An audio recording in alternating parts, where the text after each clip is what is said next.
நான் உங்களுக்கு நிறைய காரணங்கள் சொல்றேன். இப்ப சொல்லப்படுற ஒரு விஷயம் என்னன்னா இன்டெலிஜென்ஸ் ஃபெயிலியர்ன்றாங்க, ரெண்டாவது செக்யூரிட்டி டைட்டா இல்லைன்றாங்க. இந்த விஷயங்கள்லாம் சொல்றாங்க. ஒன்று அந்த இன்டெலிஜென்ஸ் ஃபெயிலியர்ல இருந்து வருவோம். இப்ப உலகத்துல நடக்கக்கூடிய எல்லா தீவிரவாத தாக்குதலுமே இன்டெலிஜென்ஸ் ஃபெயிலியரால நடக்குது. படைகளை தயார் நிலையில வச்சுக்கிட்டு இருக்காங்க. போர் வருவதற்கான வாய்ப்பு இருக்கு. ஸோ அந்த அக்ரிமெண்டோட சாராம்சமே என்னன்னா, இந்தியாவும் பாகிஸ்தானும் ரெண்டு நாடுகளோட பவுண்டரிஸை மதிக்கணும், சண்டைக்கெல்லாம் போகக்கூடாது, பேசி எல்லாத்தையும் தீர்த்துக்கணுன்றதான். ஸோ அதை அந்த அக்ரிமெண்ட் சஸ்பெண்ட் பண்றீங்கன்னா அர்த்தம் என்னன்னா, நான் போருக்கு ரெடியா இருக்கேன் அப்படின்றதான் அர்த்தம். நாங்கள் எங்களுடைய முழு ஆதரவை தருவோம் அப்படின்ட்டு இஸ்ரேலும் அமெரிக்காவும் வெளிப்படையாக அறிவிச்சிருக்கிறாங்க. நாளைக்கு ஒரு வேளை போர் வந்துட்டா பாகிஸ்தானுக்கு சப்போர்ட் பண்ணி சீனா வராதா? அது உண்மையிலேயே ஒரு விதத்தில் உலக போரை தூண்டிவிட்ட மாதிரி ஆயிடுமே. இங்கே தான் நம்ம கொஞ்சம் கவனமாக இருக்கணும். நெற்றிக்கண் திறப்பினும் குற்றம் குற்றமே. நெற்றிக்கண் வலையொலி உறவுகளுக்கு வணக்கம். இன்றைய அரசியல் உரையாடலுக்காக நம்முடன் இணைந்திருப்பவர் அன்பு அண்ணன், மூத்த ஊடகவியலாளர் திரு கேப்ரியல் அவர்கள். வாருங்கள், அவருடன் பேசலாம். அண்ணன் வணக்கம். வணக்கம். நலமா? நல்லா இருக்கேன், நீங்க எப்படி இருக்கீங்க? நலம். பஹல்காம் தாக்குதல் பார்த்துருப்பீங்க. இதை பற்றி முதல் கட்ட கருத்தை சொல்லுங்க. பெரிய ஒரு சோகமளிக்கக்கூடிய ஒரு சம்பவம். 28 பேர் இறக்குறாங்கன்னா பெரிய நம்பர். ஏன்னா நார்மலான சிச்சுவேஷன் திரும்பிட்டு இருக்கு அப்படின்ற நம்பிக்கை மக்களுக்கும் இருந்தது. காஷ்மீர்லேயும் அந்த நம்பிக்கை மக்களுக்கு இருந்தது. ஸோ அந்த கான்ஃபிடன்ஸ் மக்களுக்கு இருந்தனால தான் நிறைய டூரிஸ்ட்டுகள்லாம் அங்கே போக ஆரம்பிக்கிறாங்க. லட்சக்கணக்கான பேர் அங்கே போகிறாங்க. இந்த மாதிரியான ஒரு சம்பவம் நடக்குது. ஸோ இது காஷ்மீரி மக்களுக்கும் நல்லது கிடையாது, இந்தியாவுக்கும் ஓவராலாக அது நல்லது கிடையாது. ஏன்னா காஷ்மீரை பொறுத்தளவில் இப்போ டூரிசமை ஹெவியாக நம்பி இருக்கக்கூடிய ஒரு ஸ்டேட். அது ஓவரால் ஜிஎஸ்டிபியில் ஏறக்குறைய அரௌண்ட் 8% பார்த்தோன்னா டூரிசம்லேருந்து வருது. ஸோ இப்போ டூரிசம் பாதிக்கப்பட்டால் அது ஓவராலாக காஷ்மீரோட எக்கானமியும் அது பாதிக்கும். ஸோ அந்த வகையில் ரிக்கவராகி வந்துட்டு இருந்த ஒரு ஸ்டேட்டுக்கு இது பெரிய ஒரு பின்னடைவு.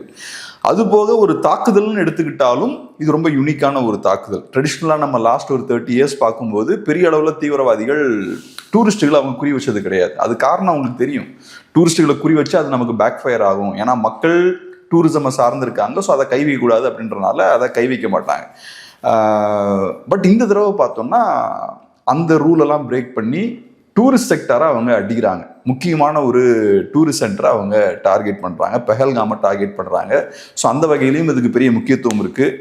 அதுவும் யூஸ்வலாக பார்த்தோம்னா எப்போவுமே தீவிரவாதிகள் ஒரு தீவிரவாத தாக்குதல் நடத்துகிறாங்கனாலே அது ஒரு பப்ளிசிட்டிக்காக தான் நடத்துவாங்க. ஸோ ஒரு டெரரிஸ்ட் அட்டாக்கு வேறு எதுவும் காரணம் இருக்க வாய்ப்பு கிடையாது இல்லையா? ஒரு அட்டென்ஷன், உலகத்தோட பார்வையை அந்த பக்கம் திருப்புன்றதுக்காக தான் பண்ணுவாங்க.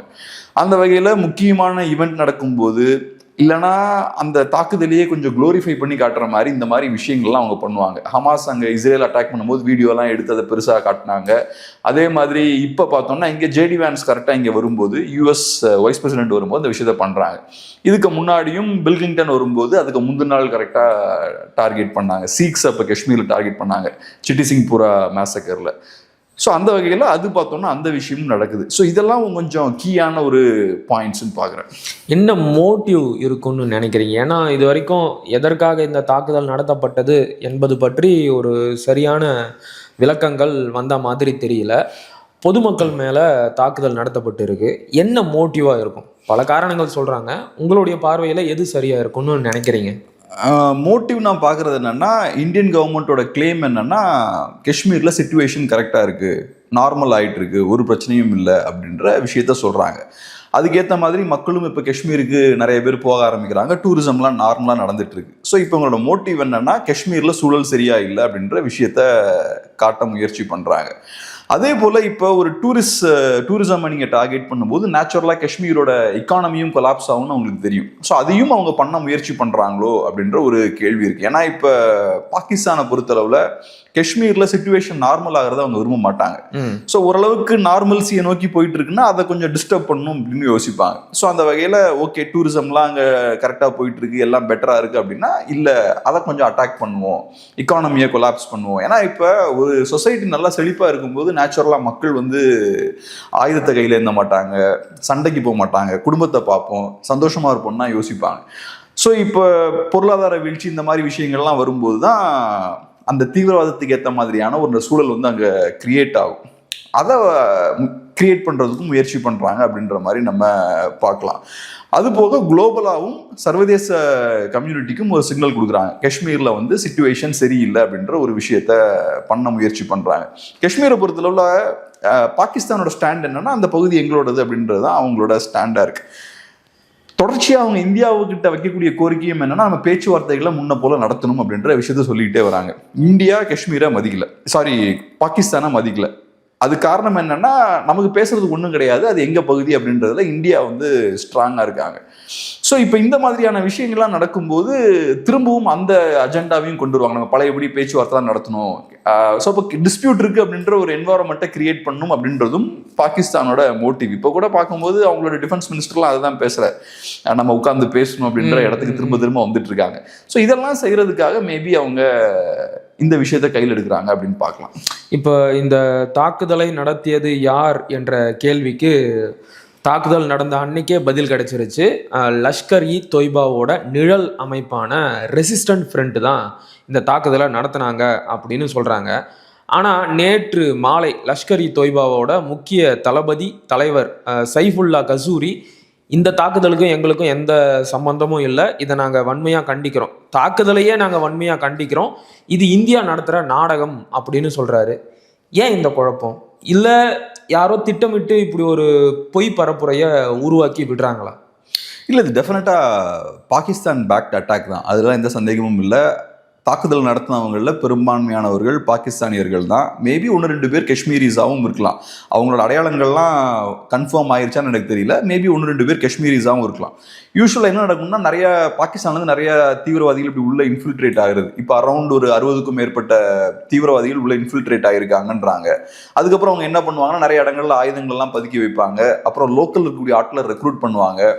அங்கே நிறைய மக்களுக்கு அதிருப்தியும் இருக்கும் இல்லையா? ஸோ அந்த மாதிரி ஆட்களை கரெக்டாக பார்த்து ரெக்ரூட் பண்ணுறது, அவங்களுக்கு ட்ரைனிங் கொடுக்குறது, இந்த விஷயங்கள்லாம் பண்ணுவாங்க. ரொம்ப யூஸ்வலாக அந்த மாதிரியான ஆட்களை ரெக்ரூட் பண்ணும்போது ரொம்ப மோசமான பின்னணியிலேருந்து வருவாங்க, பொருளாதார ரீதியாக ரொம்ப பாதிக்கப்பட்டவங்களா இருப்பாங்க. ஸோ அவங்களுக்கு கொஞ்சம் ஃபினான்ஷியல் ஹெல்ப் பண்ணுறது. தீவிரவாதிகள் பார்த்தோன்னா அந்த லோக்கல் பகுதியில் எப்போவுமே நல்ல அந்த மக்களை நல்லா கவனிச்சுக்கிறது, அவங்களுக்கு ஹெல்ப் பண்ணுறது, அவங்களுக்கு எதிராக எந்த விஷயமும் பண்ண மாட்டாங்க. ஸோ அந்த மக்களோட சப்போர்ட்டையும் அவங்க யூஸ்வலாக வென்றெடுப்பாங்க. ஸோ இது வந்து ரொம்ப பிளான்டாக பண்ணுற விஷயம் தான். அதுவும் இப்போ இந்த ரீசெண்ட் டைம்ஸில் இருக்கக்கூடிய அந்த தீவிரவாதிகள்லாம் இருக்காங்க இல்லையா, அவங்களோட தாக்குதல்கள்லாம் வச்சு பார்க்கும்போதே நல்ல வெல் ட்ரெயின்டான ஆட்கள் இவங்கெல்லாம். ஸோ பாகிஸ்தானில் ப்ராப்பரான ட்ரைனிங்லாம் கொடுத்து தான் அவங்கள அனுப்புகிறாங்க. இந்த ரெசிஸ்டன்ஸ் ஃப்ரண்ட்னு சொல்கிறாங்க இல்லையா, இது சும்மா அவங்களுக்கு என்னன்னா மக்கள் மத்தியில் ஒரு இமேஜ் கிரியேட் பண்ணும். காஷ்மீர்ல பெரிய ஒரு பிரச்சனை இருக்கு, மக்களுக்கு அதிருப்தி இருக்கு. ஸோ காஷ்மீரி மக்களே அவங்க தன்னிச்சையா இந்த மாதிரி சண்டை போடுறாங்க, ரெசிஸ்டன்ஸ் ஃப்ரண்ட்ன்றது அவங்களோட ஒரு அமைப்பு தான் அப்படின்ற ஒரு இமேஜ் அவங்க கிரியேட் பண்ண ட்ரை பண்றாங்க. மேபி காஷ்மீர்ல நிறைய அதிருப்திகள்லாம் இருக்கலாம், அதெல்லாம் வேற, அதை நம்ம தனியா பேசுவோம். ஆனா இந்த ரெசிஸ்டன்ஸ் ஃப்ரண்ட் வந்து டெஃபினட்டா இது வந்து காஷ்மீரி மக்களோட நடவடிக்கை கிடையாது. இந்த மாதிரியான ஒரு தாக்குதலை காஷ்மீரி மக்கள் பண்ண மாட்டாங்க. இது ஏன்னா it doesn't make any sense. இல்லை, அது முட்டாள்தனமா இருக்கு. ஏன்னா அந்த மக்களோட வாழ்வாதாரமே பாதிக்கப்படும் தெரியும் அவங்களுக்கு. ஸோ அதனால டூரிஸ்டுகளை அட்டாக் பண்றதெல்லாம் கண்டிப்பா லோக்கல் மக்கள் பண்ண மாட்டாங்க. அதை இவங்க தான் பண்ணுவாங்க, பாகிஸ்தான்காரங்க தான் பண்ணுவாங்க. அங்க இருக்கக்கூடிய எக்கானமியை கொலாப்ஸ் பண்ணணும், அமைதியை கொலாப்ஸ் பண்ணணுன்றது அவங்களோட இன்டென்ஷன் தான். இன்ஃபேக்ட் அது நடந்ததுக்கப்புறம் அந்த ஏரியா மக்கள்லாம் பார்த்தோன்னா ப்ரொடெஸ்ட் பண்ணுறாங்க. ஏன்னா அவங்களுக்குலாம் அது பெரிய பின்னடைவு. அவங்கெல்லாம் கம்ப்ளீட்டாக டூரிசம் சார்ந்திருக்காங்க. இப்போ ஹோட்டல் புக்கிங்ஸ்லாம் பார்த்தோம்னா எல்லாம் கேன்சல் ஆக ஆரம்பிக்குது. அரௌண்ட் 90% ரூம்ஸ் வந்து இப்போ எம்டியாக இருக்குன்றாங்க. இந்த சம்பவம் நடந்தோடனே எல்லா டூரிஸ்ட்டுகளும் வெக்கேட் பண்ணிட்டாங்க. இது இப்போ இந்தியா ஃபுல்லாக இந்த நியூஸ் ஸ்ப்ரெட் ஆகுது. ஸோ நாளைக்கும் சிச்சுவேஷன் பெட்டர் ஆகுமான்றது பெரிய கேள்விக்குறி. ஸோ இப்படிப்பட்ட ஒரு முட்டாள்தனமான வேலையை லோக்கல் காஷ்மீரிஸ் பண்ண மாட்டாங்க. இது டெஃபினட்டாக பாகிஸ்தான் பேக்ட் அட்டாக் தான். இன்னொரு விஷயம் என்னன்னா, ஏன் ஸ்பெசிஃபிக்காக பெஹல்காம் மாதிரியான ஒரு ஏரியாவை சூஸ் பண்ணுறாங்க அப்படின்ற கேள்வியும் இருக்குது. நம்ம ஃபர்ஸ்டே நம்ம பேசணும், டூரிசம் அட்டாக் பண்ணும்போது பொருளாதாரம் கொலாப்ஸ் ஆகும். ஸோ அது ஒரு மோட்டிவ். ரெண்டாவது இன்னொரு விஷயம் என்னன்னா, இந்த லாஸ்ட் ஒரு 2 இயர்ஸாக பார்க்கும்போது ஜம்மு பகுதியில் நிறைய தாக்குதல்கள் நடக்கிறத நம்ம பார்க்குறோம். நிறைய தாக்குதல் இன்க்ரீஸ் ஆகுது. போன வருஷம் வந்து அரௌண்ட் 30 அட்டாக்ஸ் வந்து ஜம்முவில் நடந்திருக்கு. யூஸ்வலாக காஷ்மீர் வேலியை ஃபோக்கஸ் பண்ணி தான் அட்டாக்ஸ் இருக்கும். இப்போ ஜம்முக்கு வந்து ஸ்ப்ரெட் ஆகுது. அதே மாதிரி பெஹல்காமும் அன்யூஷுவலான ஏரியா, அங்கேயும் பார்த்தோம்னா இப்போ நடக்குது. இதை எப்படி பார்க்கலாம்னா, காஷ்மீரில் செக்யூரிட்டி டைட்டன் பண்ணுறாங்க. டைட்டன் பண்ணும்போது நேச்சுரலாக இப்போ தீவிரவாதிகளுக்கு ஒரு இம்பேக்ட் ஏற்படுத்தணும்னா காஷ்மீருக்கு வெளியில தான் ஏற்படுத்த முடியும். ஸோ அப்போ அவங்க நேச்சுரலாக பவுண்டரிஸை வந்து ஷிஃப்ட் பண்ணுறாங்க, அந்த அவங்களோட ஏரியாவை ஷிஃப்ட் பண்ணி காஷ்மீர் பக்கத்தில் இருக்கக்கூடிய ஏரியாஸ்க்குலாம் போகிறாங்க, ஜம்முக்கு போகிறாங்க. பெஹல்காமை சூஸ் பண்ணதுக்கான இன்னொரு முக்கியமான காரணம் என்னென்னா, ட்ரெடிஷ்னலாக நம்ம சொன்னது போல் பெரிய தீவிரவாத தாக்குதல்கள்லாம் டூரிஸ்டுகள் நோக்கி நடந்ததில்லை. ஸோ செக்யூரிட்டி பாயிண்ட் ஆஃப் வியூல இருந்து எங்கே தாக்குதல் நடக்கும் நம்ம நினைக்கிறோமோ அந்த இடத்துல தான் செக்யூரிட்டியை குவிப்போம். டூரிஸ்டுகள் அட்டாக் பண்ண மாட்டாங்க அப்படின்னா டூரிஸ்ட் சென்டர்ஸ்ல பெரிய செக்யூரிட்டி இருக்காது. சரியா சொன்னீங்க. அந்த இடத்துல தான் இன்னொரு கேள்வியும் வருது. பல பாதுகாப்பு வழித்தடங்களை கடந்து தான் இந்த இடத்துக்குள்ள வர முடியும். அப்படிங்கிற போது இந்த இடத்துக்குள்ள தீவிரவாதிகளால எப்படி இவ்வளவு சுலபமா ஊடுருவ முடிஞ்சது? பாதுகாப்புல அப்போ ஏதோ குறைபாடு இருந்திருக்கும்லன்ற கேள்வியும் வருது. இப்போ நிறைய செக் பாயிண்ட்ஸ் பார்த்தோம்னா அங்கங்கே இருக்கும். அந்த செக் பாயிண்ட்ஸ்லாம் பார்த்தோன்னா அவங்க யூஸ்வலாக அந்த ரோட் ரூட்டை தான் அவங்க டார்கெட் பண்ணியிருப்பாங்க. உள்ளே வரவங்க வெளில வரவங்கலாம் செக் பண்ணி அவங்க அனுப்புவாங்க. அது பேசிக்கான ஒரு விஷயம். பட் காஷ்மீர்னு பொறுத்தளவில் அது மலைப்பகுதி. ஸோ எந்த ரூட்லேருந்து அப்போ லோக்கல்ஸ்க்கு பார்த்தீங்கன்னா இன்னும் நிறைய ரூட்ஸ்லாம் தெரியும். அவங்க வேற ரூட் வழியாலாம் கூட உள்ளே வரலாம். ரெண்டாவது, இப்போ செக்யூரிட்டி லேப்ஸ்ன்னு சொல்லும்போது அதான் நான் சொல்கிறேன், நீங்கள் எல்லா இடத்துலையும் டைட்டாக செக்யூரிட்டி வைக்க முடியாது. ஸோ கவர்மெண்ட்டை பொறுத்தவரை மற்ற இடத்துக்குன்னா பரவாயில்ல, காஷ்மீர் அப்படிங்கிறது 365 days 24 hours கண்காணிப்பிலே இருக்கக்கூடிய ஒரு பகுதி. பல ஆண்டுகளாக அது அப்படி தான் இருக்குது. அப்படிப்பட்ட ஒரு இடத்துல இவ்வளோ சுலபமாக தாக்குதல் நடந்திருக்கு அப்படின்னா அப்போ செக்யூரிட்டி அந்த அளவுக்கு தான் டைட்டனாக இருக்கா? நான் உங்களுக்கு நிறைய காரணங்கள் சொல்கிறேன். இப்போ சொல்லப்படுற ஒரு விஷயம் என்னென்னா இன்டெலிஜென்ஸ் ஃபெயிலியர்ன்றாங்க. ரெண்டாவது செக்யூரிட்டி டைட்டாக இல்லைன்றாங்க. இந்த விஷயங்கள்லாம் சொல்கிறாங்க. ஒன்று, அந்த இன்டெலிஜென்ஸ் ஃபெயிலியர்லேருந்து வருவோம். இப்போ உலகத்தில் நடக்கக்கூடிய எல்லா தீவிரவாத தாக்குதலுமே இன்டெலிஜென்ஸ் ஃபெயிலியரால் நடக்குது. இன்டெலிஜென்ஸ் கரெக்டாக ஒர்க் ஆச்சுன்னா அட்டாக்கே நடக்காது. இஸ்ரேல்லையும் அட்டாக் நடந்திருக்காது, இந்தியாவிலையும் எந்த தாக்குதலும் நடக்காது. ஸோ தீவிரவாத தாக்குதல் நடக்குதுனாலே அது இன்டெலிஜென்ஸ் ஃபெயிலியர் தான். அது பேசிக்கான ஒரு விஷயம். பட் நம்ம எப்படி பார்க்கணும்னா நேற்றை விட இன்னைக்கு கம்மியாக இருக்கான்னு தான் பார்க்கணும். ஸோ அந்த வகையில் இப்போ முன்ன அளவுக்கு ரொம்ப மோசமாக இல்லை. ஒரு 25 இயர்ஸ்க்கு முன்னாடி இருந்த சூழலை கம்பேர் பண்ணி பார்க்கும்போது இப்போ பெருசாக மோசமாக இல்லை. இன்னொரு முக்கியமான விஷயம் என்னென்னா, நீங்கள் செக்யூரிட்டியை ரொம்ப டைட்டன் பண்ணீங்கன்னா நேச்சுரலாக டூரிஸ்டுகள்லாம் வரமாட்டாங்க. டூரிஸ்டுகள்லாம் வரலன்னா ஆட்டோமேட்டிக்காக எக்கானமி காஷ்மீரில் கொலாப்ஸ் ஆகும். உங்கள் கிளைமே என்ன, சிச்சுவேஷன் நார்மல் ஆயிடுச்சுன்னு. அப்போ அதுக்கு ஏற்ற மாதிரி நீங்கள் பிஹேவ் பண்ணணும். நீங்கள் செக்யூரிட்டி சிச்சுவேஷன் நார்மல் ஆச்சுன்னு சொல்லிட்டு நீங்கள் ஏகப்பட்ட படைகளை அங்கே குவிச்சிங்கன்னா ஆட்டோமேட்டிக்காக மக்கள் பதற ஆரம்பிப்பாங்க. இன்னும் எல்லா இடத்துலையும் காவல் அதிகாரிகளாக இருக்காங்களே, இது சிக்கல் வீரர்களாக இருக்காங்களே, நம்ம இப்போ போகிறதுல ஏதோ பிரச்சனை இருக்கும்னு மக்கள் பயப்பட ஆரம்பிப்பாங்க. அது லோக்கல்ஸும் விரும்ப மாட்டாங்க. ஸோ அதனால செக்யூரிட்டியை டூரிஸ்ட் ஸ்பாட்லலாம் கொஞ்சம் ரிலாக்ஸ்டாக தான் வைப்பாங்க. ஸோ இந்த மாதிரியான நிறைய காரணங்கள் இருக்குது. ரெண்டாவது, இன்னொரு முக்கியமான விஷயம் என்னென்னா, நீங்கள் செக்யூரிட்டி டைட் பண்ணணும்னு முடிவு பண்ணிட்டீங்க. எந்த இடத்துலலாம் ஃபோக்கஸ் பண்ணுவீங்க? எந்த இடத்துலலாம் தாக்குதல் நடக்கிறதுக்கான வாய்ப்புகள் அதிகமாக இருக்கோ அந்த இடத்துல தான் நீங்கள் யூஸ்வலாக ஃபோக்கஸ் பண்ணுவீங்க. டூரிஸ்ட் சென்டர்ஸை யூஸ்வலாக அட்டாக் பண்ண மாட்டாங்க. அதுக்கு தானே இன்டெலிஜென்ஸ் இருக்கு. இவங்க வந்து யூஸ்வலாக தாக்குற இடத்த மட்டும் தாக்க மாட்டாங்க, புதுசாக ஏதோ திட்டம் போடுறாங்கன்றத கண்டுபிடிக்கிறதுக்கு தானே உளவுத்துறை இருக்கு. அதுக்கு அந்த இடத்துல ஃபெயிலியர் ஆயிருக்கு இல்லையா? அதுக்கு வரேன். ஸோ இப்போ வந்து யூஸ்வலாக தாக்குதல் நடக்கிறது இந்தந்த ஏரியாஸ்ன்னு அவங்க மனசில் வச்சுருப்பாங்க, அந்த ஏரியாஸை ஃபோக்கஸ் பண்ணுவாங்க. ஸோ அந்த வகையில் பெஹல்காம் ஏரியாவை பெருசாக ஃபோக்கஸ் பண்ணல. இப்போ இன்டெலிஜென்ஸ்னு வரும்போது அங்கே காஷ்மீர் மாதிரியான இடத்துல என்னென்னா, அங்கே லோக்கல் பாப்புலேஷன் மத்தியிலையும் ஓரளவுக்கு சப்போர்ட் வந்து இருக்கும். செப்பரேட்டிஸ்ட் அமைப்புகளுக்கு ஓரளவுக்கு அங்கே சப்போர்ட் இருக்கும். அதில் சில பேர் பார்த்தோன்னா ரொம்ப எக்ஸ்ட்ரீமாக இருப்பாங்க. அவங்க நிறைய நேரங்களில் தீவிரவாத அமைப்புகளை சப்போர்ட் பண்ணுறதுக்கும் கொஞ்சம் பேர் வந்து கண்டிப்பாக ரெடியாக இருப்பாங்க. ஸோ அந்த மாதிரி ஆட்களெல்லாம் யூஸ் பண்ணி தான் இவங்க இந்த மாதிரி தாக்குதல்களை நடத்துனாங்க. ஸோ இப்படிப்பட்ட ஒரு சூழலில் இன்டெலிஜென்ஸை கலெக்ட் பண்ணுறதும் சிக்கலான ஒரு விஷயம். ஏன்னா இன்டெலிஜென்ஸை நீங்கள் பர்ஃபெக்டாக நீங்கள் கலெக்ட் பண்ணணும்னா அந்த லோக்கல் சப்போர்ட் உங்களுக்கு ஃபுல்லாக தேவை. மக்கள்லாம் உங்கள் பக்கம் இருந்தாங்கன்னா ஈஸியாக நீங்கள் இதெல்லாம் ஸ்பாட் பண்ணிடலாம். ஸோ இப்போ அது எங்கே சிக்கல் வருதுன்னு பார்த்தோம்னா, இப்போ இந்த லாஸ்ட் ஒரு 5 இயர்ஸாக பிஜேபி பண்ண விஷயங்கள்லாம் இருக்கு இல்லையா, அது கொஞ்சம் அந்த மக்களையும் கோவப்படுத்திருக்கு. அப்படிதான் நான் பார்க்குறேன். ஏன்னா குறிப்பாக நீங்கள் ஆர்டிகல் 370 ஸ்கிராப் பண்ணியிருக்கீங்க, அது போக ஸ்டேட்ஹுட்டை நீங்கள் பறிச்சிருக்கீங்க. அது மட்டும் இல்லாமல் இவ்வளவும் பண்ணிட்டு எலெக்ஷன்லையும் கண்டெஸ்ட் பண்ணல. 24 எலெக்ஷன்லேயும் நீங்கள் கண்டெஸ்ட் பண்ணல. ஸோ அதோட அர்த்தமே என்னன்னா, உங்கள் ஓட்ஸே எங்களுக்கு தேவையில்லை, நீங்கள் போட்டாலும் போடலாம்னு எங்களுக்கு பிரச்சனை இல்லை, உங்களை பற்றி எங்களுக்கு கவலை இல்லைன்றதான் பொருள். ஸோ இதெல்லாம் பண்ணும்போது மக்கள் வந்து இதெல்லாம் ரசிக்க மாட்டாங்க. ஸோ அப்படி இருக்கும்போது இந்த மாதிரியான சூழல் இருக்கும்போது இன்னும் கொஞ்சம் கூட தீவிரவாதிகளுக்கு ஈஸி. அங்கே லோக்கல் மக்கள் ஆப்ரேட் ரெக்ரூட் பண்ணுறதெல்லாம் ஈஸி. இன்டெலிஜென்ஸுக்கு இன்னும் கஷ்டம். இந்த மாதிரியான சூழல்ல மக்களை நம்ம பக்கம் வென்றெடுத்து அவங்களுக்கு எதிராக நீங்கள் எங்களுக்கு வேலை பாருங்கன்னு கொண்டு வரதெல்லாம் கஷ்டம். ஸோ இந்த சிக்கல்கள்லாம் இருக்குன்னு சொல்கிறேன். பட் அஃப்கோர்ஸ் இதெல்லாம் தாண்டி நம்ம வெற்றிகரமாக விஷயங்களை பண்ணணும். இந்த மாதிரி தாக்குதல்கள்லாம் நடக்காமல் பார்த்துக்கணும். பட் இந்த சிக்கல்களும் இருக்கு. ஏன் தொடர்ந்து இன்டெலிஜென்ஸ் மேலே கேள்வி எழும்புது அப்படின்னா, ஏற்கனவே இதே மாதிரியே ஒரு அட்டாக் நடந்துச்சு. உங்களுக்கு தெரியும் 2019 புல்வாமாவில் மிகப்பெரிய ஒரு அட்டாக் நடந்துச்சு.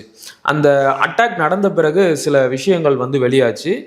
காரில் 300 கிலோ வெடிபொருளோட கிட்டத்தட்ட 10 நாளைக்கு அந்த அட்டாக்கை நடத்தின டெரரிஸ்ட் வந்து அந்த பகுதிகளில் சுற்றிக்கிட்டு இருந்தான் அப்படின்றாங்க. 10 நாளாக ஒருத்தன் காரில் வெடிபொருளை வச்சுக்கிட்டு சுற்றுறான் அப்படிங்கிற போது அவனை அங்கே இருக்கிற எந்த ஒரு செக் பாயிண்ட்ஸ்லையும் சோதிக்கவே இல்லையா? இந்த கேள்வி வந்துச்சு. ரெண்டாவது, சிஆர்பிஎஃப் வீரர்களை ஒரு இடத்துல இருந்து இன்னொரு இடத்துக்கு இடம் மாற்றுறதுக்கு ஃப்ளைட் வேணும் அப்படின்னு கேட்டாங்க. ஆனால் அதுக்கு வந்து பிரதமர் அவர்களோ உள்துறை அமைச்சர் அவர்களோ ஒத்துக்கலை. கடைசியில் வந்து இந்த அட்டாக் நடந்த பிறகு அன்றைக்கு ஆளுநராக இருந்த சத்யபால் மாலிக் வந்து இதை பற்றி சொன்னார். இதை பற்றி வெளியே எங்கேயும் பேசாதீங்கன்னு இதை மூடி மறைக்க பார்க்குறேன். ஒரு பொலிட்டிக்கல் மோட்டிவும் இதுக்குள்ளே இருக்கிற மாதிரி இருக்குது. அதனால தான் கேட்குறேன், தொடர்ச்சியாக இப்படியே நடக்குது, எல்லாத்துக்கு பின்னாடியும் லோக்கலாகவே ஏதாச்சும் பொலிட்டிக்கல் மோட்டிவ் இருக்கா? எனக்கு என்னமோ இதில் பொலிட்டிக்கல் மோட்டிவ்லாம் இருக்குன்னு தோணல. நான் ஏற்கனவே சொன்னது மாதிரி ஒவ்வொரு தீவிரவாத தாக்குதலுக்கு பின்னாடியும் ஒரு இன்டெலிஜென்ஸ் ஃபெயிலியர் டெஃபினட்டாக இருக்கும். ஸோ அதனால் ஏதோ ஒரு வகையில் இன்டெலிஜென்ஸ் ஃபெயில் ஆகிறனால தான் தாக்குதலே நடக்குது. ஸோ நீங்கள் கம்ப்ளீட்டாக எல்லா தாக்குதலையும் ஸ்டாப் பண்ணிட முடியாது. எஸ்பெஷலி காஷ்மீர் மாதிரியான சென்சிட்டிவான ஏரியாவில் நீங்கள் 100% தாக்குதல்களை இல்லாமல் பண்ண முடியாது. கண்டிப்பாக இன்டெலிஜென்ஸ் ஃபெயிலியர் நடக்கும். சில இடங்களில் கண்டிப்பாக இந்த மாதிரியான விஷயங்கள் அப்பப்போ வரும். நம்மளோட விருப்பம் என்னென்னா அது வரக்கூடாது அப்படின்றத நம்ம விருப்பம், பட் டெஃபினட்டாக வரும். ஏன்னா அங்கே சைனாக்காரனுக்கும் அங்கே ஸ்டேக்ஸ் இருக்குது, பாகிஸ்தான்காரனுக்கும் அங்கே ஸ்டேக்ஸ் இருக்குது, நமக்கு இவங்களோடலாம் பார்டர் டிஸ்பியூட் இருக்குது. ஸோ அவங்க கூட நமக்கு பிரச்சனை இருக்குது. அப்படி இருக்கும்போது ஏதோ ஒன்று செஞ்சுக்கிட்டே தான் இருப்பாங்க டெஃபினட்டாக. பட் இதெல்லாம் வேணும்னு பண்ணுறாங்களான்னு கேட்டிங்கன்னா அதுக்கு நமக்கு இன்ஃபர்மேஷனும் இல்லை. பட் கண்டிப்பாக இந்த இஷ்யூவை பொறுத்தளவில் இப்போ பெஹல்காமில் நடந்ததெல்லாம் இருக்கு இல்லையா, அதெல்லாம் டெஃபினட்டாக இல்லை, அதை ஏற்றுக்கொள்ள முடியாது. அதில் வந்து டெஃபினட்டாக பாகிஸ்தானுக்கு தான் லாபம் இருக்குது. பாகிஸ்தானுக்கோ சைனாவுக்கோ தான் லாபம்னு சொல்கிறது என்னென்னா, இந்தியாவுக்கு சிக்கல் ஏற்பட்டு அவங்களுக்கு லாபம் அந்த ஆங்கிள்லேருந்து வரேன். அதில் வந்து யாரும் அந்த மாதிரிலாம் பண்ண வேண்டிய அவசியமே கிடையாது. பொலிட்டிக்கல் மோட்டிவ்ஸ்க்கெல்லாம் பண்ண வேண்டிய அவசியமே கிடையாது. ஏன்னா காஷ்மீரில் நார்மல்சி இருக்குன்றதை எஸ்டாப்ளிஷ் பண்ணுறது தான் பிஜேபியோட திட்டம். அவங்களோட விருப்பமும் அதுதான். ஸோ இப்போ டூரிஸ்ட் ஸ்பாட்டில் இப்படி தாக்குதல் நடக்குதுன்னா அது பிஜேபிக்கு பெரிய பின்னடைவு, காஷ்மீரி மக்களுக்கும் பின்னடைவு. ஓவராலாக அந்த பகுதியை பார்க்கும்போது ரைட், இனிமேல் சூழல் சரியில்லைன்ற மாதிரி தான் சந்தேக பார்வையோட தான் இந்திய மக்களும் பார்ப்பாங்க. இதை வந்து ஓவராலாக பிஜேபி விரும்ப மாட்டாங்க, யாரும் விரும்ப மாட்டாங்க இந்தியாவில். இப்போ பாகிஸ்தான் தரப்பில் இன்னைக்கு 2 இன்டர்வியூ பார்த்தேன். அவங்களோட டிஃபென்ஸ் மினிஸ்டர் பேசுகிறார், ஆசிஃப் பேசுகிறார். அவர் பேசும்போது இது இந்தியன் கவர்மெண்ட்டோட வேலை தான் இது, ஸோ அவங்கள தான் இது பண்ணுறாங்க, அந்த ஃபால்ஸ் ஃப்ளாக் ஆப்ரேஷன் அது இதுலாம் அவர் சொல்கிறார்.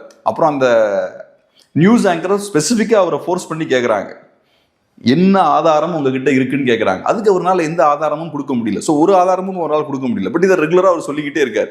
ஸோ இப்போ நமக்கும் அதே தான், ஒரு விஷயம் சொல்கிறோம்னா என்ன ஆதாரம் இருக்குது அதுக்கு, நமக்கு அதை பேக் பண்ண அப்படின்னு. வெறும் லாஜிக் மட்டுமே வச்சு நம்ம சொல்லிட முடியாது. ஓகே, அரசியலில் நம்ம லாஜிக் மட்டும் வச்சு போகலாம், பட் இதில் நமக்கு ப்ரூஃப் இல்லை.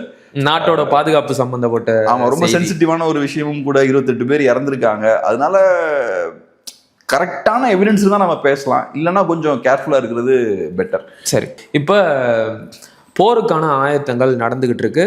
பாகிஸ்தான் தரப்புல இருந்தும் இந்தியா தரப்புல இருந்தும் எல்லா அக்ரிமெண்ட்ஸையும் கேன்சல் பண்ணிக்கிட்டு இருக்காங்க. படைகளை வந்து தயார் நிலையில் வச்சுக்கிட்டு இருக்காங்க. போர் வருவதற்கான வாய்ப்பு இருக்கா? தெரில, இப்போதைக்கு போர் வருவதற்கான வாய்ப்பு இருக்கான்னு தெரில. ஆனால் ஒரு விஷயம் என்னன்னா, இந்தியா இதை ரொம்ப சீரியஸாக எடுக்கிறாங்க. இது வரைக்கும் இந்தியா கொடுத்த பதிலடியும் பார்த்தோம்னா ரொம்ப சீரியஸான பதிலடி. நிறைய முக்கியமான நடவடிக்கைகள் எடுத்திருக்காங்க. அதில் குறிப்பாக ஒரு முக்கியமான பதிலடி என்னன்னு பார்த்தோம்னா, இண்டஸ் வாட்டர் ட்ரீட்டியை வந்து அவங்க சஸ்பெண்ட் பண்ணியிருக்காங்க. இது மிகப்பெரிய ஒரு நடவடிக்கை. ஏன்னா இதுக்கு முன்னாடி நம்ம பாகிஸ்தானோட 4 போர்கள் சண்டை போட்டிருக்கோம், ஏகப்பட்ட பெரிய பெரிய டெரர் அட்டாக்ஸ்லாம் நடந்திருக்கு. அப்போ கூட நம்ம இந்த ட்ரீட்டியை வந்து கேன்சல் பண்ணல. ஸோ இப்போ அதை பண்ணுறோன்னா இதுக்கு பெரிய ஒரு முக்கியத்துவம் இருக்குது. ரெண்டாவது, பாகிஸ்தான் வந்து இந்த சிஸ்டம்லேருந்து வரக்கூடிய நதிகளை நம்பி தான் அவங்க இருக்காங்க. ஸோ அப்போ பாகிஸ்தானுக்கு இது பெரிய ஒரு பாதிப்பை ஏற்படுத்தும். பாகிஸ்தான் கிளியராக சொல்கிறாங்க, நீங்கள் தண்ணியை தடுத்தீங்கன்னா அது இட்ஸ் அன் ஆக்ட் ஆஃப் வார்ன்றாங்க, அது எங்கள் மேலே போர் தொடுக்கிறதுக்கு சமம் அப்படின்னு சொல்கிறாங்க. ஸோ அந்த விஷயத்த நம்ம கையில் எடுத்துருக்கோம். இது பெரிய ஒரு ஆக்ஷன். இது இப்போ நாளைக்கே தண்ணியை ஸ்டாப் பண்ணிடுவோமானா கிடையாது, அதுக்கான இன்ஃப்ரா நம்மகிட்ட கிடையாது. ஸோ இப்போ தண்ணி போகிறத ஸ்டாப் பண்ணணுனாலோ டைவெர்ட் பண்ணாலோ அதுக்கு நமக்கு நிறையா இன்ஃப்ராஸ்ட்ரக்சர்லாம் தேவை, அது இல்லை. பட் இந்தியன் கவர்மெண்ட் அதுக்கான மோட்டிவ், அந்த மோட்டிவ் எங்களுக்கு இருக்குன்றதை வெளிப்படுத்துகிறாங்க. ஸோ இதெல்லாம் வச்சு பார்க்கும்போது இந்தியா வந்து ஸ்ட்ராங்காக கையாளணும் அப்படின்ற ஒரு மோட்டிவோட இருக்காங்க அப்படின்ற மாதிரி தான் எனக்கு தோணுது. மோடி அவர்கள் பேசும்போதும் பார்த்தோம்னா ரொம்ப ஸ்ட்ராட்டஜிக்காக பேசுகிறாரு. எப்போ நடவடிக்கை எடுப்போம், எவ்வளோ சீக்கிரம் எடுப்போன்றதை பற்றிலாம் பேசலை, ஸ்பெசிஃபிக்காக என்ன பண்ணுவோன்றதை பற்றியும் அவர் பேசலை. ஓவராலாக அவர் சொல்கிற விஷயம் என்னென்னா, கடுமையான நடவடிக்கை எடுப்போம், குற்றவாளிகள் கண்டிப்பாக தண்டிக்கப்படுவாங்க, அவங்களோட முதலாளிகளும் அவங்கள யார் இயக்குறாங்களோ அவங்களும் தண்டிக்கப்படுவாங்க, கடுமையான பதிலடி இருக்குன்றதை மட்டும் சொல்கிறார். ஸோ மோடி அவர்கள் அப்போ ஆப்ஷன்ஸ் ஓப்பனாக வச்சுக்கிறார். டைம் எடுத்து ஸ்ட்ராட்டஜிக்காக நாங்கள் எப்போ வேணாலும் எதை வேணாலும் பண்ணுவோம் அப்படின்ற மாதிரி ஓப்பனாக வச்சுக்கிறார். இஸ்ரேல் பொதுவாக அந்த மாதிரி பண்ணுவாங்க. அவங்களுக்கு இப்போ நீங்கள் அவங்கள ஒரு அட்டாக் பண்ணிட்டீங்கன்னா அது அவங்களுக்கு ஒரு வாய்ப்பு. நெக்ஸ்ட்டு எதிரி அட்டாக் பண்ணுறதுக்கு உங்களுக்கு ஒரு ஆப்ஷன் இருக்குது, அதை கரெக்டாக யூஸ் பண்ணுவாங்க. உடனே அவன் அடித்த உடனே டக்குன்னு அடிக்க மாட்டாங்க. கரெக்டாக இப்போ நம்ம கையில் வந்து பால் இருக்குது, நம்மளும் அவனை அடிக்கிறதுக்கு நமக்கும் ஒரு ஆப்ஷன் இருக்குது. இப்போ ஸோ வெயிட் பண்ணி ஸ்ட்ராட்டஜிக்காக கரெக்டாக அடிப்பாங்க. ஸோ அந்த மாதிரி கொஞ்சம் ஸ்ட்ராங்காக ஏதாவது பண்ணுறதுக்கும் வாய்ப்பு இருக்குது. பாகிஸ்தானும் அவங்களும் பின்வாங்குற மாதிரி தெரில. அவங்களும் அக்ரெசிவாக நம்ம இண்டஸ் வாட்டர் ட்ரீட்டியை கேன்சல் பண்ணதுக்கப்புறம், சஸ்பெண்ட் பண்ணதுக்கப்புறம் அவனும் அதே மாதிரி ஷிம்லா அக்ரிமெண்ட்டை சஸ்பெண்ட் பண்ணுறான். ஷிம்லா அக்ரிமெண்ட்டை சஸ்பெண்ட் பண்ணுறது நான் போருக்கு தயாராக இருக்கேன்னு சொல்கிறது தான் மறைமுகமாக. ஏன்னா அது வந்து 1971 சைன் பண்ணுறாங்க. இல்லை 1971 போர் முடியுது. அதுக்கப்புறம் 1972 ஷிம்லா அக்ரிமெண்ட்டை சைன் பண்ணுறாங்க. ஸோ அந்த அக்ரிமெண்ட்டோட சாராம்சமே என்னென்னா, இந்தியாவும் பாகிஸ்தானும் 2 நாடுகளோட பவுண்டரிஸை மதிக்கணும், சண்டைக்கெல்லாம் போகக்கூடாது, பேசி எல்லாத்தையும் தீர்த்துக்கணுன்றது தான். ஸோ அதை அந்த அக்ரிமெண்ட்டை சஸ்பெண்ட் பண்ணுறீங்கன்னா அர்த்தம் என்னென்னா, நான் போருக்கு ரெடியாக இருக்கேன் அப்படின்றது தான் அர்த்தம். ஸோ அதனால் அடுத்து எப்படி போகும்னு தெரில. ஆனால் பாகிஸ்தான் சைட்லேருந்து ஒரு சின்ன ஒரு மிரட்டலை விட்டுக்கிட்டே இருக்காங்க.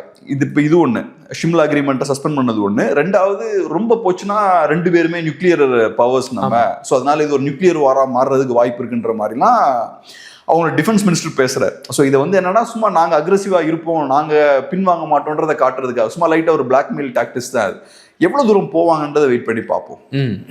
இப்போ இந்த விடயத்தை பொறுத்த வரைக்கும் இந்தியா எடுக்கிற எல்லா நடவடிக்கைகளுக்கும் நாங்கள் எங்களுடைய முழு ஆதரவை தருவோம் அப்படின்ட்டு இஸ்ரேலும் அமெரிக்காவும் வெளிப்படையாக அறிவிச்சிருக்கிறாங்க. நாளைக்கு ஒரு வேளை போர் வந்துட்டா பாகிஸ்தானுக்கு சப்போர்ட் பண்ணி சீனா வராதா? அது உண்மையிலேயே ஒரு விதத்தில் உலக போரை தூண்டிவிட்ட மாதிரி ஆயிடுமே. இங்கே தான் நம்ம கொஞ்சம் கவனமாக இருக்கணும்.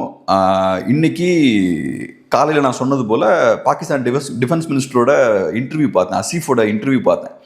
அதில் நியூஸ் ஆங்கர் ஒரு பாயிண்டில் அவரை ஃபோர்ஸ் பண்ணி கேட்குறாங்க, நீங்கள் ட்ரெடிஷ்னலாக நிறையா அமைப்புகளை நீங்கள் சப்போர்ட் பண்ணியிருக்கீங்க, அவங்களுக்கு ஃபண்டிங்லாம் பண்ணியிருக்கீங்கன்ற மாதிரி கேட்குறாங்க. நான் நினச்சேன் அவர் அப்படிலாம் அதுக்கெலாம் என்ன ஆதாரம் இருக்குன்னு கேட்பாருன்னு நினச்சேன். ஆமாம், ஒரு 30 வருஷமாக நாங்கள் அதை பண்ணோம், ஆனால் நாங்கள் பண்ணது பெரிய தப்பு, அதை நாங்கள் அமெரிக்காவுக்காகவும் பண்ணோம், பிரிட்டனுக்காகவும் பண்ணோம், மற்ற நாடுகளுக்காகவும் பண்ணோம், அது பண்ணால தான் நாங்கள் இப்படி இருக்கோம், இனி நாங்கள் அதை பண்ண மாட்டோம் அப்படின்னு அவர் ஸ்ட்ராங்காக சொல்கிறார். ஸோ இதில் நம்ம புரிஞ்சிக்க வேண்டிய விஷயம் என்னென்னா, இவ்வளோ நாட்களாக பாகிஸ்தான் யாருக்கு ஒர்க் பண்ணாங்கன்றதை நம்ம புரிஞ்சுக்கணும். இப்போ சைனா ஸ்ட்ராங் ஆனதுக்கப்புறம் குளோபல் டைனமிக்ஸ் மாறுது, பாகிஸ்தான் சைனா பக்கம் போயிட்டான். பட் அதுக்கு முன்னாடி பாகிஸ்தான் யாருக்கு வேலை பார்த்தா? அமெரிக்காவுக்கு தான் அவன் வேலை பார்த்தான். ஸோ இப்போ அமெரிக்காவோட வேண்டுகோளின்படி தான் அவன் இந்தியாவுக்கு அந்த டைமில் அவன் பிரச்சனை கொடுத்துருக்கான். அவனே அதுக்கு வாக்குமூலம் கொடுக்குறான், நான் பண்ணேன் அப்படின்ற விஷயத்த. ஸோ இந்த இடத்துல நம்ம ரொம்ப கேர்ஃபுல்லாக இருக்கணும். அமெரிக்கா உள்ளே வரான்னா அவனுக்கு வேறு மோட்டிவ்ஸ் இருக்கும். அவன் உள்ள வந்து இன்னைக்கு அமெரிக்காவுக்கு சைனா கிட்ட பெரிய ஒரு மோதல் இருக்கு, சைனாவை கண்டெயின் பண்ணுன்றதுல ரொம்ப அக்ரெசிவாக இருக்காங்க. ஸோ அதுக்கு இந்தியாவை யூஸ் பண்ணுறதுக்கும் வாய்ப்பு இருக்குது. ஸோ அதனால ரொம்ப கேர்ஃபுல்லாக இருக்கணும். சைனா பாகிஸ்தானை யூஸ் பண்ணுறது ஒரு சைடில், அமெரிக்கா அதே மாதிரி இந்தியாவை யூஸ் பண்ணுறதுக்கு நம்ம அலோவ் பண்ணக்கூடாது. ஏன்னா அமெரிக்கன் மோட்டிவ் வேறவா இருக்கும். அமெரிக்காவை நம்பி போன பாகிஸ்தானோட கதை இப்போ எப்படி இருக்குன்னு நமக்கு தெரியும். அமெரிக்காவை நம்பி களத்தில் இறங்கின யுக்ரைனோட கதை எப்படி இருக்குன்னு தெரியும். அமெரிக்காவை நம்பி நிறைய பேர் களத்தில் இறங்கி அவங்க எல்லாம் கஷ்டப்பட்டுருக்காங்க. ஸோ இந்த இடத்துல கொஞ்சம் கேர்ஃபுல்லாக தான் இருக்கணும். அமெரிக்கா ரொம்ப அக்ரெசிவாக உள்ள வரான்னா அவனுக்கு இங்கே ஸ்டேக்ஸ் இருக்கு, சைனாவை கண்டெயின் பண்ண வேண்டிய தேவை, ஒரு எதிர்பார்ப்பு. ஆமாம், அதனால அந்த இடத்துல கொஞ்சம் கேர்ஃபுல்லாக இருக்க வேண்டிய தேவை இருக்கு. இறுதியாக இந்த விடயத்தை பொறுத்த வரைக்கும் இது ஒரு குறிப்பிட்ட மதத்திற்கு எதிராகவும் ஒரு பரப்புரையாக முன்னெடுக்கப்படுது. ஏன்னா அங்கே தீவிரவாதிகளால் சுட்டு கொல்லப்பட்டவர்கள் எல்லோருமே இந்துக்களாக இருக்கிறாங்க அப்படின்னு சொல்கிறாங்க. எனவே இஸ்லாமியர்களுக்கு எதிரான பரப்புரையை முன்னெடுக்கிறதுக்கு இது ஒரு வாய்ப்பாக இருக்குது. அதை பற்றி என்ன நினைக்கிறீங்க? இதுதான் ரொம்ப மோசமான ஒரு அவுட்கம்மாக இருக்குது. இப்போ நீங்கள் நியூஸ் பார்க்கும்போது ஃப்ரண்ட் பேஜில் நம்ம பார்க்குறோம், காஷ்மீரி ஸ்டூடெண்ட்ஸை மற்ற மாநிலங்களில் அட்டாக் பண்ணுறாங்க. குறிப்பாக பஞ்சாப்ல ஏதோ ஒரு யூனிவர்சிட்டியில் காஷ்மீரி ஸ்டூடெண்ட்ஸ் வந்து தாக்கப்பட்டிருக்காங்க, உத்தராகண்டில் தாக்கப்பட்டிருக்காங்க. இதெல்லாம் பார்க்கும்போது எவ்வளோ முட்டாள்களாக மக்கள் இருக்காங்க அப்படின்ற விஷயத்தை வந்து காட்டுது. ஸோ இப்போ ஒரு தீவிரவாதி அவன் பாகிஸ்தான்லேருந்து வரான், பாகிஸ்தான்லேருந்து தீவிரவாதி வரான்னா அவங்களோட எதிரி. அவன் என்ன பண்ணுறான், அவங்க எதிரி என்ன பண்ணுறான், குறிப்பாக ஹிந்துஸை பார்த்து டார்கெட் பண்ணுறான். எதுக்கு அந்த மாதிரி பண்ணுறான், அவனுக்கு ஏதோ ஒரு ரிலிஜியஸ் பாயிண்ட் ஆஃப் வியூ இருக்குது, அதனால அவன் பண்ணுறான். அதுக்கு ஒரு மோட்டிவும் இருக்குது. அவனுக்கு தெரியும் ஹிந்துஸை மட்டும் ஸ்பெசிஃபிக்காக டார்கெட் பண்ணால் இங்கே இருக்கக்கூடிய ஹிந்துஸை அது போலரைஸ் பண்ணும், முஸ்லீம்ஸை ஐசோலேட் பண்ணணும்னு தெரியும். அதனால தான் அவன் பண்ணுறான். அவனோட ஆக்ஷனை பேஸ் பண்ணி நீங்களும் அவன் என்ன செய்யணும்னு விரும்புகிறானோ அதை நீங்கள் செஞ்சீங்கன்னா உங்களுக்கு அவனுக்கு என்ன வித்தியாசம் இருக்குது? ஸோ அதனால் இது ரொம்ப முட்டாள்தனமான ஒரு விஷயம். ரெண்டாவது, இப்போ காஷ்மீரி ஸ்டூடெண்ட்ஸ்லாம் இங்கே அட்டாக் பண்ணுறாங்க, காஷ்மீர் ஏதோ ஒரு எதிரியாக பார்க்குறது, இஸ்லாமியர்கள் எதிரிகளாக பார்க்குறது, இதெல்லாம் ரொம்ப, இதுவும் பார்த்தோன்னா ரொம்ப முட்டாள்தனமான ஒரு விஷயம்தான். இப்போ காஷ்மீரில் செப்பரேட்டிசம் சில இடங்கள்ல இருக்குது, ஓகேவா? அங்கே நிறைய அமைப்புகள்லாம் செப்பரேட்டிசம்லாம் பேசுகிறாங்க, அது அவங்களோட இது. ஆனால் உங்கள் ஸ்டாண்ட் என்ன, இந்தியாவில் இருக்கக்கூடிய பெரும்பான்மையோட ஸ்டாண்ட் என்ன? எல்லாரும் இந்தியாவோட இருப்பார். அப்போ நீங்கள் அப்படி தானே பிஹேவ் பண்ணணும். நீங்கள் காஷ்மீர்காரங்க அட்டாக் பண்ணீங்கன்னா அப்போ செப்பரேட்டிஸ்ட் யார்? நீங்களும் அந்த மாதிரி தானே ஆறீங்க. நீங்கள் இந்தியா ஒரே நாடு, நம்மலாம் யுனைடடாக இருக்கும்னு சொல்லக்கூடியங்க. அப்போ நீங்கள் காஷ்மீரிஸை அரவணைக்கணும். அவன் உங்கள் பகுதிக்கு வந்தால் அப்போ தான் அங்கே தான் நீங்கள் காட்டணும், நம்ம ஒன்று தான் எல்லாருன்றதை அங்கே தான் நீங்கள் காட்டணும். பட் இப்போ நியூஸ் வருது அட்டாக் பண்ணுறான்னு காட்டுறாங்க. இப்போ நீங்கள் அட்டாக் பண்ணி அவன் என்ன பண்ணுவான், அவன் ஓடி போய் அவன் ஸ்டேட்டில் போய் உட்காருவான். அவனுக்கு யார் மேலே கோவம் வரும்? இவங்க மேலே கோவம் வரும். இவங்க எங்களை வந்து இந்தியர்களாகவே பார்க்க மாட்டேங்கிறாங்க, எங்களை அந்நியர்கள் மாதிரி பார்க்குறாங்க, அடிக்கிறாங்கம்பாங்க. ஸோ இது நாட்டோட ஒருமைப்பாட்டுக்கு உதவுமா இல்லைன்னா பிளவுக்கு உதவுமா? ஸோ அதனால் என்ன பண்ணுறோன்றதே தெரியாமல் பேசுறது, நாட்டோட ஒருமைப்பாட்டுக்காக நிற்கிறோன்னு பேசுறது, ஆனால் செய்யக்கூடிய செயல்கள்லாம் பார்த்தோம்னா கம்ப்ளீட் ஆப்போசிட்டான விஷயங்களை பண்ணுறது. ஸோ அதனால் என்ன செய்கிறோன்றதே தெரியாமல் ஏதாவது குழப்பத்தில் இருக்காங்க நிறைய பேர் அப்படின்னு பார்க்குறேன். ஸோ இப்போ தீவிரவாதிகளோட நோக்கம் என்னன்னா, இந்த மாதிரி ஸ்பெசிஃபிக்காக டார்கெட் பண்ணி ஒரு கம்யூனிட்டி அடிக்கும்போது சொசைட்டி அது பிளவுபடுத்தும், அதுக்காக தான் அவன் பண்ணுறான். நீங்களும் அவனோட எதிர்பார்ப்புக்கு ஏற்ற மாதிரி அதே மாதிரி நீங்கள் முஸ்லீம்ஸுக்கு எதிராக நீங்கள் திரும்பினீங்கன்னா அவன் சந்தோஷமா இருப்பான். ரைட்டு, நம்ம பிளான் வந்து சக்ஸஸ்ஃபுல்லாக முடிஞ்சிச்சுன்னு நினைப்பான். இதுக்கு முன்னாடி சிட்டி சிங்பூராலையும் பார்த்தோம்னா ஸ்பெசிஃபிக்காக அவங்க சீக் கம்யூனிட்டியை டார்கெட் பண்ணாங்க. அரௌண்டு 30 to 40 சீக்ஸ் வந்து அப்போ கொல்லப்பட்டாங்க. அதுவும் பெரிய ஒரு மேசக்கர்.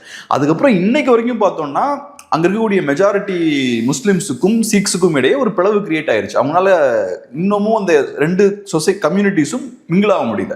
அதே மாதிரி பண்டிட்ஸ் எடுத்துப்போம், ரெகுலராக இப்போ டார்கெட் பண்ணி பண்டிட்ஸை டார்கெட் பண்ணாங்க. அப்படி பண்ணும்போது பண்டிட்ஸுக்கும் அங்கே இருக்கக்கூடிய மெஜாரிட்டியோட சேர முடியாது. அவங்க வந்து ஒரு டிவைட் வந்து கிரியேட் ஆகுது.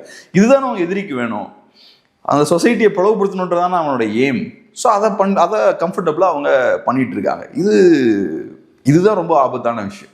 சரி, இது வரைக்கும் நம்ம பேசுனது எல்லாமே இது வரைக்கும் நமக்கு கிடைச்ச தகவலை அடிப்படையாக வச்சுக்கிட்டு தான் நாம் பேசுகிற இந்த நேரத்தில் கன் ஃபைட் ஸ்டார்ட் ஆகிருக்கிறதா தகவல்கள் வருது. பொறுத்து இருந்து பார்க்கலாம் இது எங்கே போய் முடியுது அப்படின்னு. எங்களோட இணைந்து பல்வேறு கருத்துக்களை ரொம்ப விரிவாக பகிர்ந்துக்கிட்டீங்க. மிக்க மகிழ்ச்சி. நன்றி.